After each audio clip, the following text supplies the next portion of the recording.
Welcome back. It is the Man in the Middle show with Kevin and Joe. I am Kevin, and that is Joe. Hey, hey.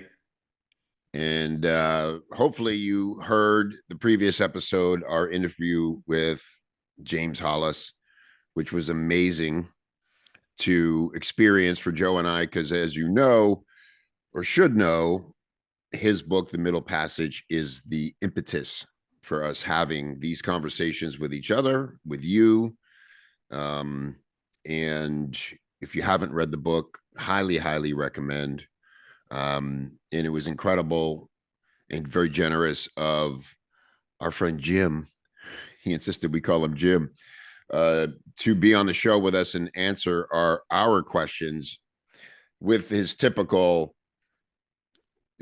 deep ponderances and in the moment presence and unbelievable track record of wisdom and gained wisdom. And I can only imagine what it's like to have him as an analyst, Joe. Like I just feel like what a luxury that would be.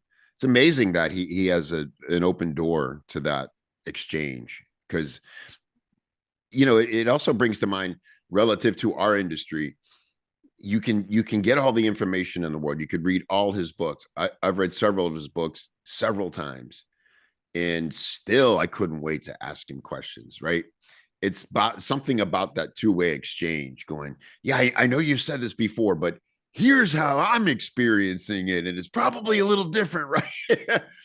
And he had that generosity of answering us and pondering our questions and being very thoughtful. So I can only imagine what it's like a week by week basis to know you can tap into that.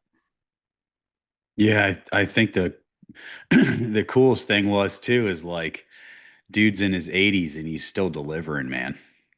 Yeah, That when dude delivered, bro. right, like not a blip, not a and when I reached out to him about the interview back in the spring, he was like, "Oh, I'm swamped. Can you circle back in the summer?" I'm like, this guy's busier than we are in some ways, traveling and giving talks and creating more courses. Incredible. And so just to give you guys an update, because we're recording this. Joe and I have been recording some episodes behind the scenes for you here for season 2, and both going through our busy in different ways lives and meeting our obligations, and also doing it in very different places. I'll let Joe catch you up, but as you guys know, Joe is now the owner of an amazing daughter, Violet. She's a sparkle of joy in the world. And his son, Damien, who he just took an epic trip with to Chicago to see a 5-hour heavy metal concert and experience Chicago together. I want to hear about all this, Joe. So cool. That's the stuff. For me, I've been essentially now over a year, almost 9 months into this, let's call it the solitude experiment. And boy, I'll tell you, probably the biggest takeaway for me is about the process of healing.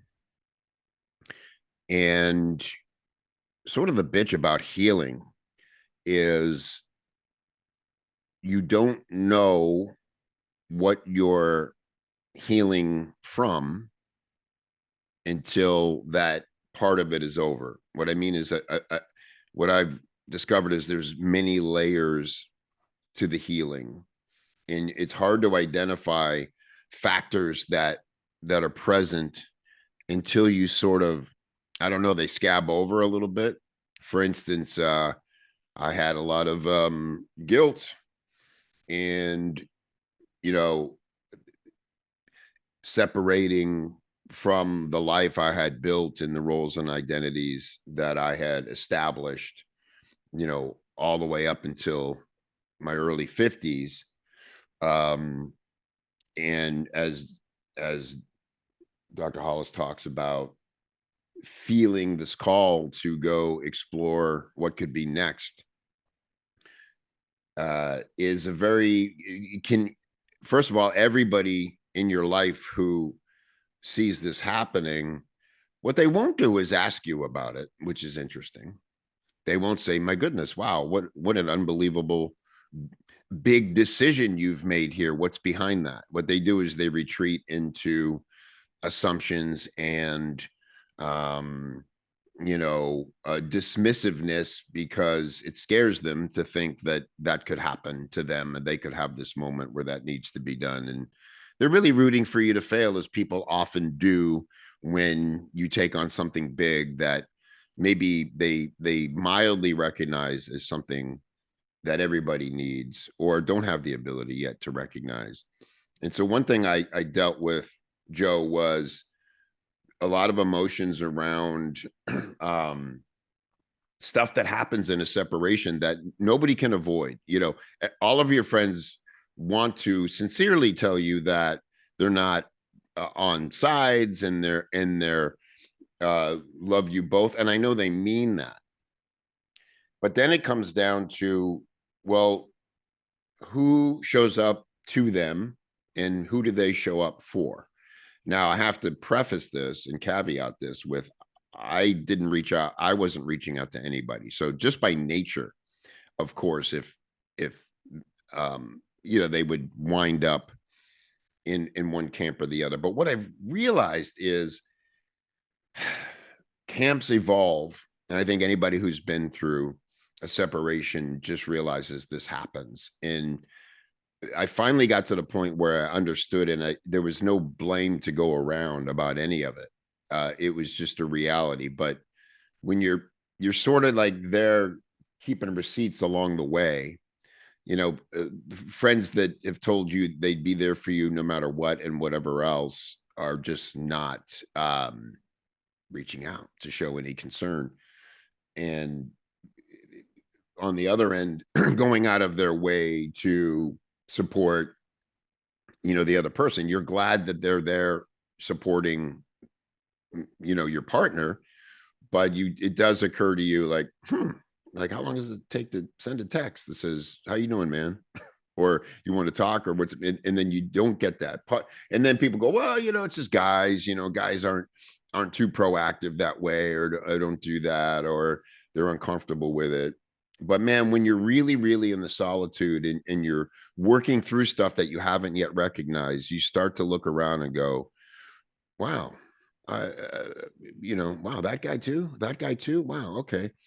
And I will say this, here's my lesson. If you're feeling that way, it's on you to go find out if that's the case.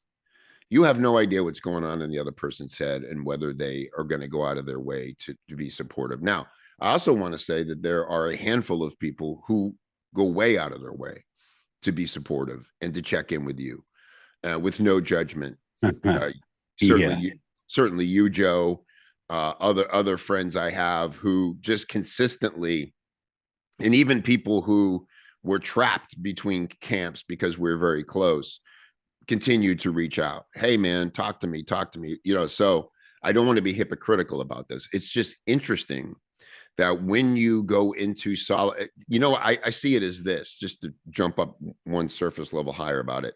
It's an undoing of all the things that were familiar to you before. And then you have to remember, hey, I chose this because it felt like my only choice, because I know there's something bigger. And it's not about leaving your other life behind completely. It's about giving yourself space to grow into, as Dr. Hollis put it, what is your soul asking of you in this next chapter? Well, I'd be interested to assess kind of all of those people that you kind of lump together there that Mm-hmm. do and don't reach out, and then put them in two categories: ones that choose comfort over growth, and ones that choose growth over comfort. And Mm-hmm. I'd be very interested to see the distinction between those who reach out and who don't. Yeah. I think there's something to that, certainly. I will also say this, I have to be fair. I don't think they sat there and looked at a sticky note that said, reach out to Kev, and then decided not to. I just think for a lot of these people, the sticky note didn't ever get written. and it didn't need to. You know what I mean? Like, certainly I've been guilty of avoidance in my life, or you have to you have to almost learn how to show up for people in a way that gets you past your discomfort. Like when nobody likes going to the hospital when a friend is in the hospital. It's very uncomfortable. It's going to trigger all kinds of other trauma. It's just, but you show up anyway, and you're always so gratified that you did, right? It's, and what I realize, and I have a friend who's fighting cancer right now, and we've all been rallying behind him. He's a comedian friend. So I'm on this great text thread with 20 or so comics, all who love this guy, saying, what can we do? Let's start a GoFundMe. Let's put on a benefit show. And I went to his little fundraiser. It was a laser light show. And to see him, a tough guy who's done a lot of living, so overwhelmed with the people in front of him. He knows he has a ton of support from people who couldn't be there or whatever, but to see him physically and have the ability, because geographically I was able to be there where others weren't, really grounded me in, it is about presence at the end of the day. It is Yeah. about presence and showing up for somebody and saying, Showing up. this was the most important thing for me to do today, and I'm physically here in front of you to support you. That means more than any check you can write or whatever else. Yeah. And I'm trying to be nice here I with know. what I'm with what I'm going to say. Okay. Yeah. So rather than me just trying to be nice, I'm just going to say it. All right. That's your, yeah. So me not wanting to go to the hospital because it brings something up for me is the same selfish and self-centered excuse that every person on the planet gives themselves as an excuse to not show up and love somebody. Yeah. It's not about you, Yeah. but everyone wants to make it about themselves. Well, I just don't do that type of stuff. It brings up a lot of stuff for me. Yeah, it's called reality. It's called life. You know, it's like, come on, man. And like, I don't know, man. I really, really get into that stuff Yeah. because it's meaningful, man. That's the meaning of life right there. Like you show up for that and then like you made huge impact in that person's day and you loved them, you know?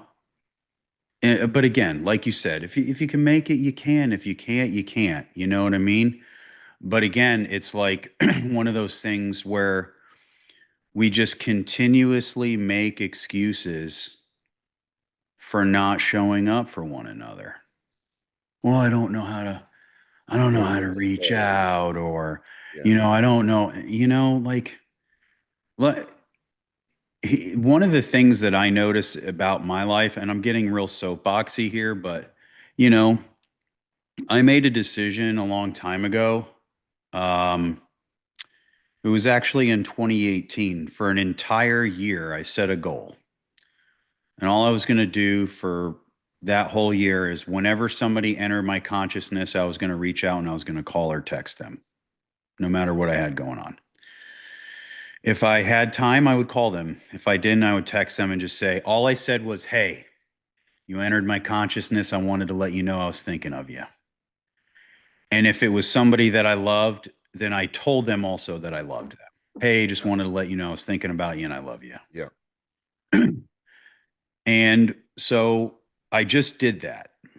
It radically transformed all the relationships in my life Yeah. because there were so many times that I reached out to people and they'd say, dude, I was literally just thinking of you this morning. Yeah. Or man, I got this stuff going on, and then they're able to have somebody to talk to in that moment. It was like, Yeah, oh, I'm so glad you called. Like, I have this going on. I really need some help, certainly. or Yeah, whatever the case may be, right? yeah, And like from that, I made the decision that like I am going to be somebody that loves people. I'm not going to sit around and wait for the entire world to show up and love me. yeah, And then just sit there and like, no one ever calls me. right. Like, dude, who like because love is not of this world, man. It's not reciprocal. You don't like if I give it to somebody else, I don't like it just compounds. I don't you know what I mean? Yeah, So I'm just about that, man. yeah, And again, like I get it, dude. Like I understand that this is how everybody is. Okay. Then just like continue being like everybody else and be average. It's yeah. fine. Well, I think also the thing I want to express is, and again, getting to the bigger topic and a big point of us doing this show is that this isn't an instinct for men. I mean, the truth of it is, I love that quote about when you're in your 20s, you're worried about what everybody thinks. And when you're, however, and then he says, you get to your Yeah, yeah. 60s and you realize nobody was thinking about you in the first No, yeah, place, yeah. you know? and Yeah. that and that's really what I was going through. It's like these people have lives, they're busy, they're worried about their own stuff. It's on me if I'm feeling like, oh, why isn't, like you said, nobody ever reaches out to me. Well, you have a text too, Hmm. and hey, just checking on. I could do the same thing I want them to do, and have them probably say, you know what, man, I've been meaning to get to you. I know you're going through some stuff. Like let's go have lunch. Or so for men especially, for me, the lesson was, it was a moment for me to say, well, I cannot blame other people for being inactive when I wish they were being proactive, because I have no idea what's on their radar or what they're doing. It would really come up in context where I find out, oh, they had invited her to something and clearly there was support there, but that was being conducted by their wives, because women do that for each other. You know what I'm saying? And I go, well, maybe not even like the next day. They said, Kev came up a lot yesterday. I wonder how Kev's doing. I've known this guy 30 years. I call him a brother, right? But that isn't fair. I don't think that's fair, Joe. It's beautiful when people like you get a thought and do that in a proactive. But what I want to say, at the end of the day, what matters is your well-being and your mental health. And if you're the one going through something and you don't, you also don't feel like reaching out, you should anyway, because you might be surprised that people are willing to show up as friends for you in ways that you're assuming they're not, only because they've been silent. Yeah, and again, I know we're weaving in today the topic of the three factors of change Right. that Jim brought up. So what this conversation is bringing up for me is kind of just the courage aspect, because he said the three factors of change are insight, courage, and And endurance. endurance. Yeah, And so like this is the courage part of it. that's true. It's like I got the insight, right? I got the thought that maybe I should reach out to check on my brother. Well, where did that come from? You know, where do those just seemingly random thoughts that come from your unconscious to your and become conscious? Where do those come from? I don't know where they come from. So my only label, which we love as humans, that I can place on it is that it's tied to some universal intelligence that we choose to call God. And there's a reason why I have that thought, Mm-hmm. right? Yep. And Yep. so if I'm somebody that wants to face truth, if I'm somebody that wants to act upon that insight, I have to choose the discomfort Yeah. of picking up the phone something I don't want to do in order to follow through to see what the purpose of that conscious thought surfacing actually is. Yep. And what I can tell you is that from choosing courage and doing that, it radically transforms the manner in which you experience life every single day because No it doubt. brings a wholeness to your relationships, which is what we really want. But the problem is that I really, really want that stuff, but I'm not going to put in the work. It's just supposed to happen. But Yeah. that's like, dude, Yeah. that's nothing in life works like that. Yeah. You know what Yeah. I'm Yeah. saying? Yeah. So it's like this is like what Jim was talking about, Hmm. you know? And like and in his book The Broken Mirror, he says to choose growth over comfort once is easy, you know? Yeah. To choose it again and again, that's the path to the soul. And so when I think about those thoughts that enter my consciousness, they're probably somehow tied to the soul, which is not something worldly, you Right. know? Yeah. And so if I'm wanting to move into the next adulthood, if I'm wanting to move into this next phase of life that's more meaningful, you know, like I need to begin taking actions on those things. And here's the interesting part about this, Kevin, is that in 2018, when I did that, I was 36. Hmm. So I was taking action on a lot of what I was the calling that I was having there. And Yeah. this was before all of the Jungian work that I've done. So Yeah. I was just taking action on some sort of calling that I was having. I don't even know where it came from. You know, that same year is when I signed up for the ontological coaching, and that was transformed because I was yearning for something more. I was yearning for more experience, you know? And Hmm. all of that for me stems from the fact that like if I want to have a really robust and happy and loving, amazing life, like if I go to my door right now, there's not someone standing behind the door handing it to me. Yeah. You know what I mean? It's like I'm like actively pursuing, Yeah. depth and meaning in my life, So it's like, but here's the other thing too, right? Like, and this is something that I had to learn as well because, we have the saying, unstated, unrealistic expectations are only premeditated resentments, Right. right? So I'm like sitting here all resentful, expecting people to reach out to me. Right. And it's like, well, what is the actual relationship? Yeah.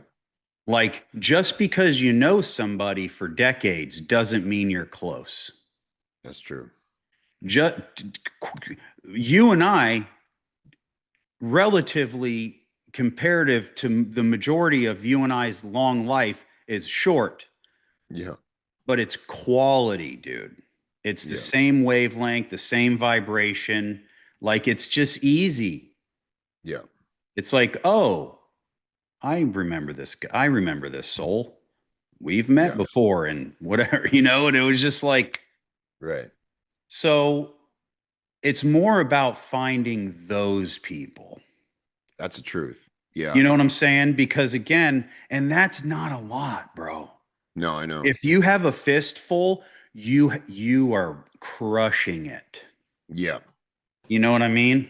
Yeah. So I think the takeaway here is, yeah, you're right about the courage thing. And it also just getting past the surface clutter and the noise to say, I'm going to do it even though I'm too busy. Like you have the greatest excuse in the world right now. You have a teenager and a baby in your house who you're responsible, and you have a very big, busy, important job and role in your occupation, the company you work in.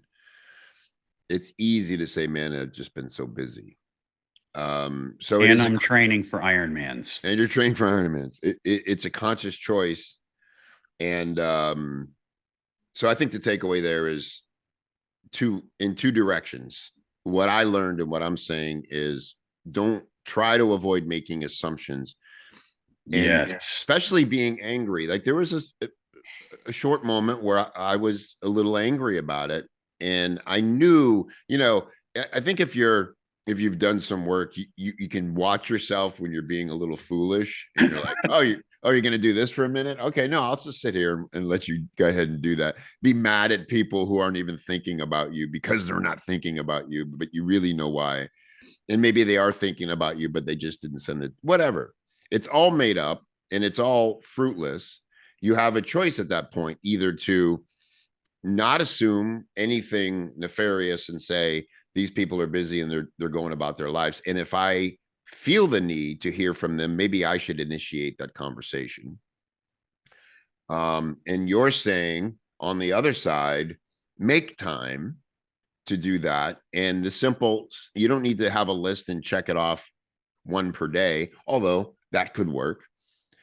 You're saying when you tap into a frequency that makes somebody appear who maybe you haven't spoken to in a while, stop right there and send, it'll take you 10 seconds to send a text and just put it out there, put that lifeline out there and see what comes back. And you know what, it's exactly right. You know, one of the reasons why I embarked on that little journey to do that is More than, because I got tired of seeing people, and it was always like, man, I was just thinking about you 2 weeks ago, man. I should have reached out. And they're like, oh man, me too. And it was just like, we always just all do that. But I was like, so like, what was I doing that I couldn't talk to somebody for 2 minutes? right. Like, How many videos did I watch that day, or how many but strangers updates did I read? Yeah. yeah, like, but it was like, it's like what you just said. I didn't prioritize it. Yeah. And if it's not prioritized and it's not taking up my time, then it's not valuable. Mm.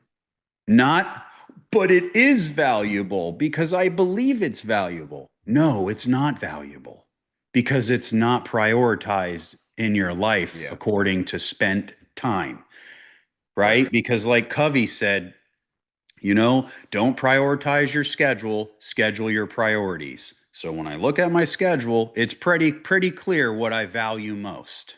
You know what I Mm. mean? Mm-hmm. And it's Yeah. like, sure. And you know what? Like, if it is important to you, you do schedule it.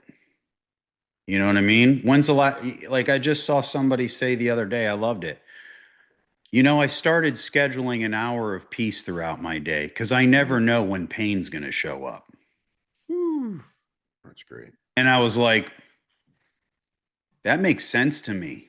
because you got to be prepared. You know what I'm saying? So Yeah. And it's, you've got to fight for peace. You've got to fight for peace. And yes. you've got to, what I've been doing lately, Joe, that it always strikes me when something was right there and you weren't tapping into it. I've been going to the beach to watch the sunset Oh, yeah. a couple times a week. It's 15 minutes in the car, one simple little straight shot. And I go at like 7 p.m. and there's no traffic. And it's Florida at its best. Yeah. You know what I mean? It's just like, Especially getting into these months. yeah. Yeah. My daughter showed me this cool, easy, free place to park and then walk across the street. And there's, it's called Sunset Beach, in fact. Yeah. And Been there and a bunch of times. It's yeah, wonderful. and I just go and I sit on the hill and I just watch the sun fade, and I'm just like, this was again. You just have to schedule it and make time and establish a new pattern. Do it once, and now I'm like, oh, now I'm rescheduling my day a bit to make sure I'm available at 6:37 to go do this. And you don't need to be showered or wearing anything special. You're sitting in the sand, man. And it's that 30 minutes to just experience that part of your day. It's a great time to reflect. It's a great time to be in awe of nature. Uh, it's so symbolic to think, okay, that's the end of this day. What have I done? Did I do what I could? What can I do better tomorrow?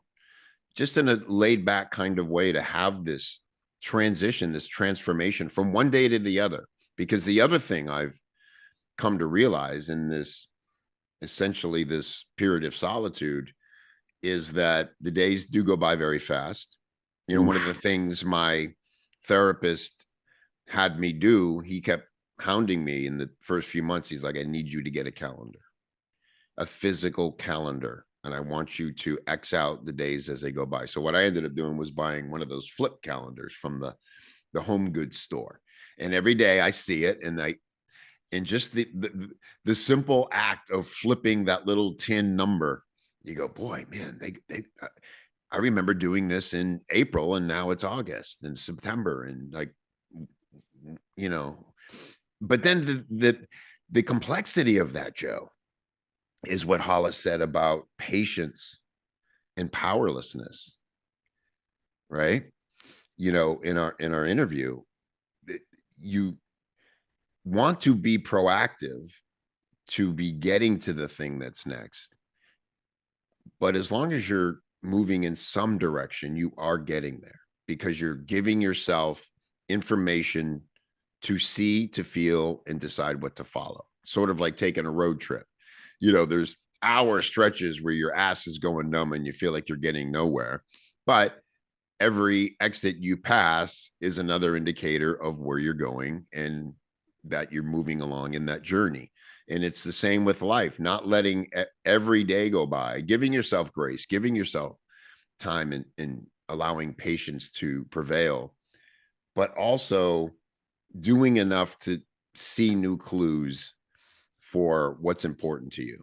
So I knew that something missing from my life was just touching nature more often. You and I have Yep. talked about this, how important this is. You know, there's a whole, you know, forest bathing and in these things. And you know, there's people paying money now to go touch nature because it's like, oh, you know, once a quarter, maybe they'll go out and that's enough compared to nothing. But I would challenge everybody, if you haven't touched nature in a while, if you just go do it once, you'll make it a priority. You know, there's something about getting out of your controlled environment and going to sit in nature's environment, what's right outside your door, that just changes your frequency, changes your energy in a way that's, I think, very, very productive. Yeah, it's restorative. Yeah. Yeah. And it can We be would simple. You don't need to book a trip. You know, I know you guys, you and your family just had an amazing trip to like Tahoe and that Yosemite. Yeah. Yosemite, and that's amazing as well. And again, you have a choice around I mean, am I getting on a plane to go sit in a conference room? Or I love cities. I like being in cities. But man, if you think about the trips you've taken, it's usually when you're out and you got some dirt crunching under your feet and you're a little challenged by the elements that are really fulfilling, right? Yeah, I had a 9-month old on my hiking backpack Yeah. for, 3 and 4 hour hikes, you know, in those mountains and forests. It was wonderful. Yeah. To And it have was that super connection. connective for all of us in the Yeah. family as well, Yeah. you Yeah. know, because your phone doesn't really work that well up there. Yeah. So there's something to be said about different type of stimulation that's connective and peaceful and um yeah, it was wonderful. And like you said, the city's good too. It's a different energy, different vibration. Like you said at the start, we went to Chicago and that was electric, Yeah. and it was, my son after the concert said it was the best experience of his life. So big win for dad. It was wonderful. And we were just Yeah. connected, just him and I all weekend for a boys' weekend. And I know Yeah. time's running out for a lot of that stuff. I mean, as you know, your children are older. So you know that the frequency that you spend with them. I saw a statistic. It's like 75% of the time you spend with your kids is 12 years old and younger. So it's just, Yeah. capitalizing on that stuff. That is what's important to me, Yeah. So I've made a very conscious choice quite often that, when I've had opportunities to maybe do more with work, I didn't because I wanted to make sure that I was showing up for that part of my life that was bringing me meaning. Yeah. Yeah. I can always make more money, but I can't get more time back with my kids, Right. and I saw the founder of Kinko's in an interview one time. He sold it, I think, for $1 billion to FedEx. And in an interview, he said, my definition of success is my adult children want to spend time with me. Yeah. And I think about that because when like you said, 20s, 30s, and 40s, 50s, and stuff like that. And then you start getting in your 60s and 70s. It's, well, what's going to be important then? It's all relationships. Yeah. It's all that. And I'm not discounting the importance of money and wealth creation and all of that. I love I love making money and I love spending money. I love doing that. But again, I'm more of a focusing on balancing that out a little bit more with the family stuff. Sure. Yeah. Because it's like it's very important to me that I'm an attentive Yeah. present father, right? Because that's breaking generational context for me. Yeah. And 100%. you want to talk about legacy. Well, break generational curses. So Yeah. that's great. One thing that you said, though, about the patience and powerlessness, which I just loved that he brought that up. And of course, getting sober in '09 and being highly involved in 12-step work. I feel like I could do an entire TED talk on powerlessness. It's like the key ingredient to, sobriety, right? Yeah. And so one of the things that I would say in regards to really wrapping up like how I assessed what you were saying is, and this is what I always try and do, is I go really, really hard on the things that I can control, Hmm. right? Well, first, let me say I get clear on what's in my control because you can kind of play games with yourself through delusion on what you can control and what you can't. Right. So I get clear on what that is, and then I go really, really hard on that. And then I just don't give a lot of energy to the things that I can't control because I've gotten to a place in terms of like the powerlessness stuff where it's just like, that's already going to be taken care of. Hmm. Hmm. May Yeah. not turn out how I want it to, but that's not my responsibility. My Yeah. responsibility is doing whatever that I possibly can to live in reality and just, go hard on the stuff that I can right now. That's so true. I want to I want to preface this to everyone listening that you need to be very, very, very careful what you pray for. Because in 2019, I set an intention to work on being more patient. Yeah. And let me just tell you, God showed up and he gave me tons of stuff to practice being being patient. And Mm. that was not my strong suit Mhm. ever, Mhm. but I've gotten a lot better over the years. And I've gotten to a point where I just really focus on being wildly impatient with action that I know is in my control and overly patient with results. because Hmm. so much of, that powerlessness that we were talking about is wrapped up in timing. Yeah. It's like I want it then, I want it this time or then, or if I just get here, or if I just get there, if I just have this. And it's like, well, most of the time things end up working out, Yep. or they don't, and you accept it. But it's like a lot of it's just wrapped up in timing, man. That's the So, truth.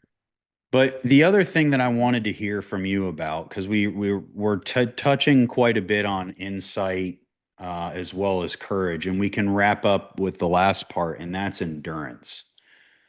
And what Hollis was talking about with that, which of course I like, that was one of my favorite parts of the conversation, because I just, I harp on this a lot, and he says the endurance is the long arc of soul work, returning to the path again and again, especially when no one sees it, when it's hard, and when it costs everything. So he Hmm. says, um, in his book, Finding Meaning in the Second Half of Life, psychological and spiritual maturity is not reached by knowing more, but by enduring more. Yeah. So, what are your thoughts on that? Well, that it's the thing we look to be free of, I think, right? There's an instinct to say, man, I've done the hard work. Shouldn't I be done now? Shouldn't this start shouldn't this start to get easier? And that's the bitch of the calling of the second adulthood, is like, no, I'm supposed to be completely content with all the hard work I've done and what I've created. And I want to kind of lay back and coast now. In business, that's always the promise from a lot of people. Hey, man, cash in, and you're just not structuring your life right. You're not delegating like you should. You don't need to be in the mix like this. And I tried that and I achieved that. I had a team of people on calls every week doing all the things, and all the stuff was going out. And the result of that should have been, with air quotes, I get to start working 2 hours a day and then 5 hours a week. And then the company keeps making money because all these people are trained to do it and they're sold in on the mission of it and all these things, these sort of cliches. But I feel like what life is teaching me in regards to endurance is, yeah, but there's a few things you skimped on, some big life lessons that you didn't embrace and actually conquer. And so, kind of like you said, be careful what you pray for and ask for. Is if you in have the courage to say, what are you trying to teach me? What is it I need to learn here? Well, be prepared to potentially have everything stripped away so that you can go learn it for the first time because you ignored it on the previous run. And that's how I feel about endurance, is like, just when part of me was seeking an easier way forward, life said, Mm. mm-mm, we're going to do some hard stuff and we're going to learn some hard stuff. And then when you succeed, it'll be more permanent. That's my hope, at least, because you weren't going to get away with not doing the financial part right or whatever it was. And you're going to lose it again because you didn't embrace the calling to have to become expert in that part of it too. Right. There's a few phases of life, categories of life that we just have to get our hands around and understand and have a process for, because if they're neglected, they will they'll meet demise. You can't pay somebody else to care more than you should about doing things right. Oh man, so good, dude. So good. Yeah, you know what I've really been harping on right now is I just told Damien this on our trip to Chicago. And it applies here. Before I dive into this, just a quick sidestep. Just to remind you guys, we told you that we met with Dr. James Hollis. He's like 85, I think, 86. He's in the middle of writing a manuscript for a new book and doing talks and stuff. So like someone that's charged up and living in their gift and in their purpose, like they're really living life. They're not working 2 hours a week drinking Right. Mai Tais on the beach. That's all a Right. joke. That's a joke. Yeah. It's a purpose driven life. So, um, what I said to Damien is that, if you're born in America and you're healthy, you're semi attractive, you have reasonably middle to above average intelligence, IQ, and, you have all your physical faculties, all that stuff. You basically have been given a scratch off lottery ticket with $10 million winning earnings underneath those numbers. And I said, the problem, buddy, with life is that with people in life is they never scratch the numbers. Hmm. Everything pretty much that I listed is not really a choice. Where you're born, how you look, your intelligence, your health.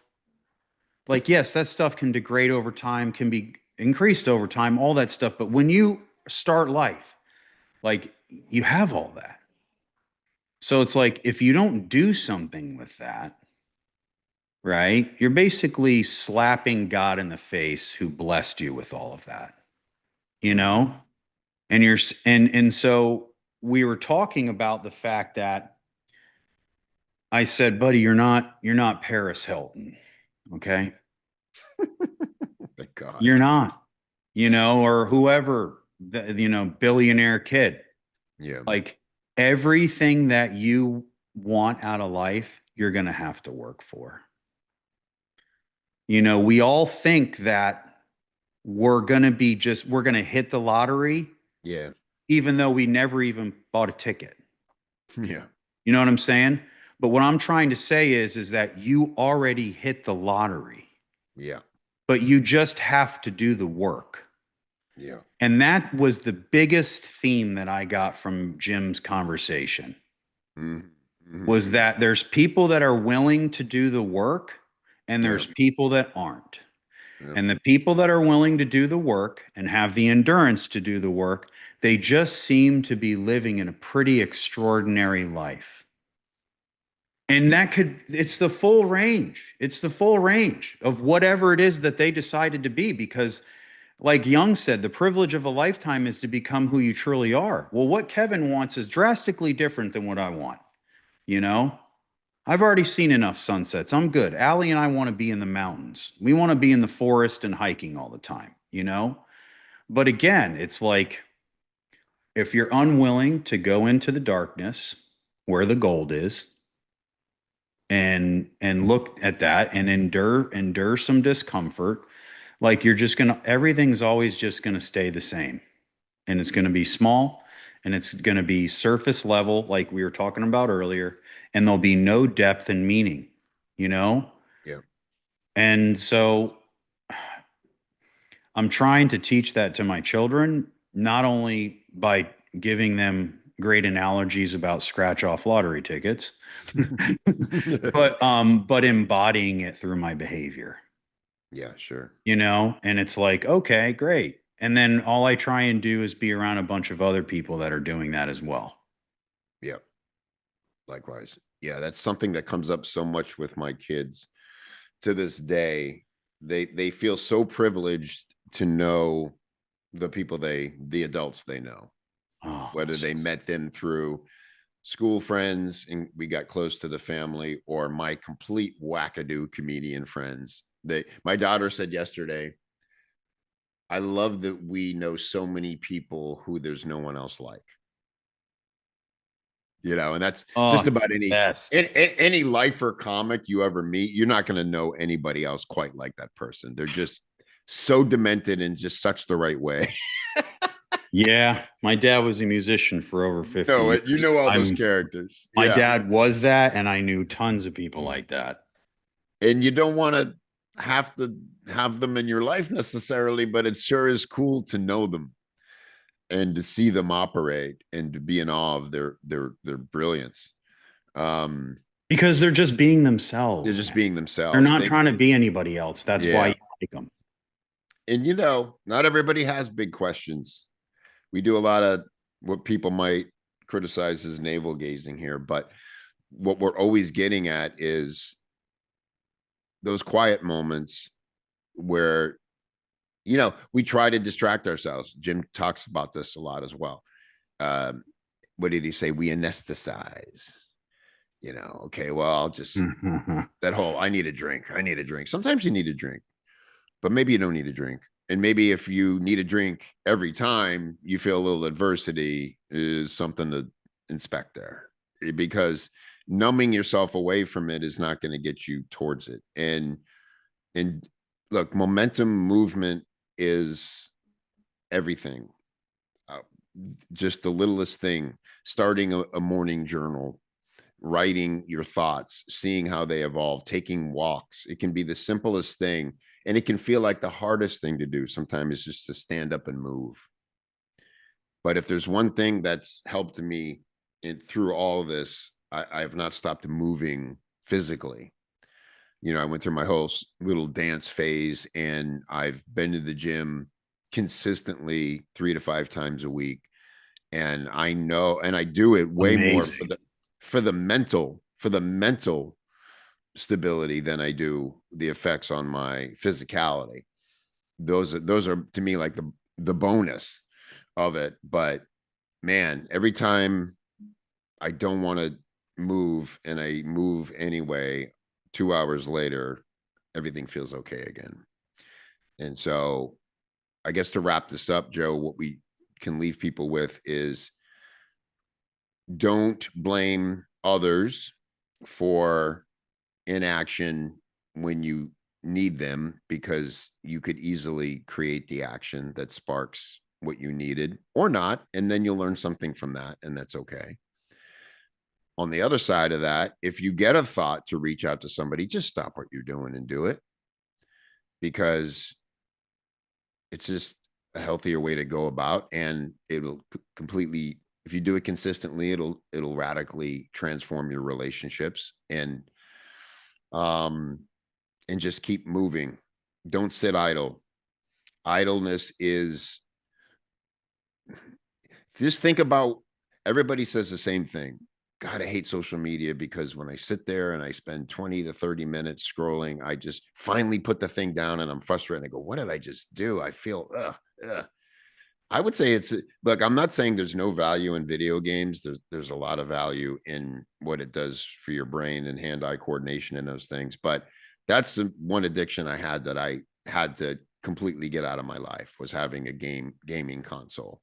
It is unbelievably addictive and so easy to sit. And then I would just always feel a little dirty and ashamed that I just spent 3 to 4 hours making cartoon men play football and feeling so invested in the outcome of that.